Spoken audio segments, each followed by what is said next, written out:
আসসালামু আলাইকুম। আমরা এখন দেখব ডাক বিভাগের ইন্সপেক্টর অফ পোস্ট অফিসেস বা সমমান পদের লিখিত পরীক্ষার গণিত অংশের প্রশ্ন সমাধান। আমাদের চ্যানেলটির সাথেই থাকুন। আমরা প্রতি পরীক্ষার পর চেষ্টা করি সেই পরীক্ষার প্রশ্নের গণিত অংশের সমাধান ভিডিও আকারে আপলোড করার জন্য।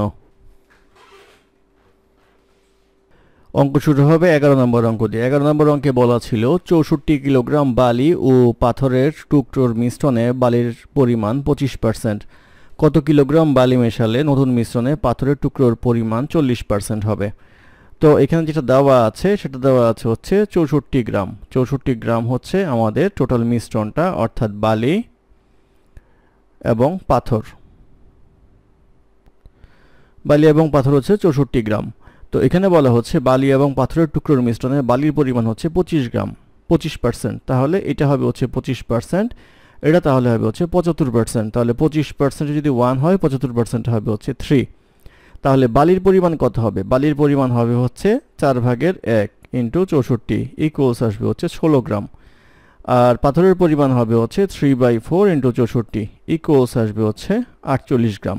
তাহলে 16 গ্রাম এবং 48 গ্রাম হচ্ছে বালি এবং পাথরের পরিমাণ। এখন বলা হচ্ছে কত কিলোগ্রাম বালি মেশালে নতুন মিশ্রণে পাথরের টুকরোর পরিমাণ 40% হবে। তাহলে বালি মেশাতে হবে, বালি আমরা x পরিমাণ মেশাবো ধরে নেব। তাহলে আমাদের যে ঘটনাটা ঘটবে সেটা হচ্ছে বালি হচ্ছে 16 প্লাস এক্স ডিভাইডেড বাই পাথর আগের জায়গায় থাকবে 48 ইকুয়ালস হবে হচ্ছে, বলা হচ্ছে যে পাথরের টুকরোর পরিমাণ 40% হবে। তাহলে 40% হবে পাথরের টুকরো, আর বাকি থাকে হচ্ছে 60%। এই 60% হবে হচ্ছে উপরে। তাহলে এই হবে হচ্ছে অনুপাত বা সমীকরণ। এটা কাটা, এটা আসবে হচ্ছে 3 বারং 36, 4 বারং 48 বা 16x plus 6 বারং 72। 16 plus x equals আসবে হচ্ছে 72, বা x ইকুয়ালস আসবে হচ্ছে 72 মাইনাস 16 ইকুয়ালস আসবে হচ্ছে 56, অর্থাৎ 56 কিলোগ্রাম বালির মিশালে নতুন মিশ্রণে পাথরের টুকরোর পরিমাণ হবে হচ্ছে 40%। এটি হবে এই প্রশ্নের উত্তর।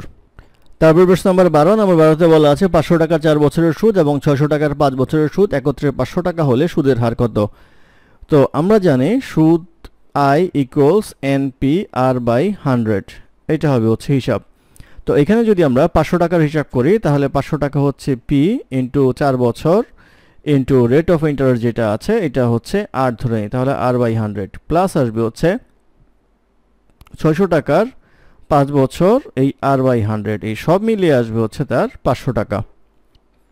তাহলে এটা কাটা, এটা কাটা, এটা কাটা, এটা কাটা, তাহলে আসবে হচ্ছে 20x plus 30, 20R plus 30R equals আসবে হচ্ছে 500, বা 50R ইকুয়ালস আসবে হচ্ছে 500, বা R ইকুয়ালস আসবে হচ্ছে 10, অর্থাৎ সুদের হার হবে হচ্ছে 10%। এটি এই প্রশ্নের উত্তর।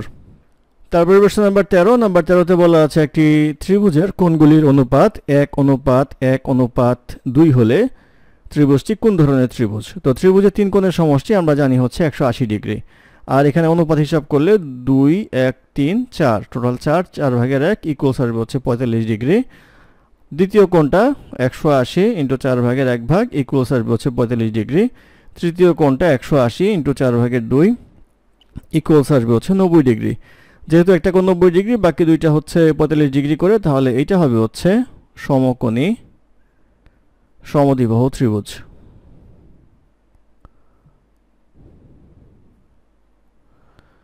যেহেতু 45 ডিগ্রি কোণ, তাহলে আমরা জানি সমান সমান কোণের বিপরীত বাহুগুলি পরস্পর সমান। সেক্ষেত্রে এই বাহু সমান, তাহলে এটা হবে হচ্ছে সমকোণী সমদ্বিবাহু ত্রিভুজ। এটি এই প্রশ্নের উত্তর। তারপর প্রশ্ন নাম্বার 14। নাম্বার 14তে বলা আছে √x plus 1/√x equals a হলে x square plus 1/x square এর মান কত? তো এটা যদি আমরা করি তাহলে পাবো হচ্ছে x plus 1/x whole square minus 2x 1/x। x কে আমরা লিখতে পারবো হচ্ছে √x square plus 1/√x square whole square minus 2। a square plus b square, এটা আসবে হচ্ছে a plus b whole square minus 2√x 1/√x whole square minus 2। এখন এটার মান আমরা বসাবো। এটার মান দেওয়া আছে হচ্ছে a, তাহলে a square minus 2 whole square minus 2।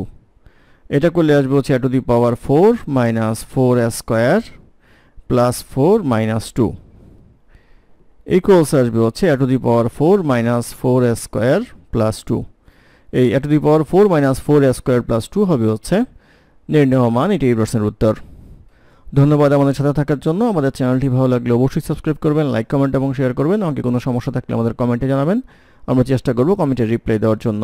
ধন্যবাদ।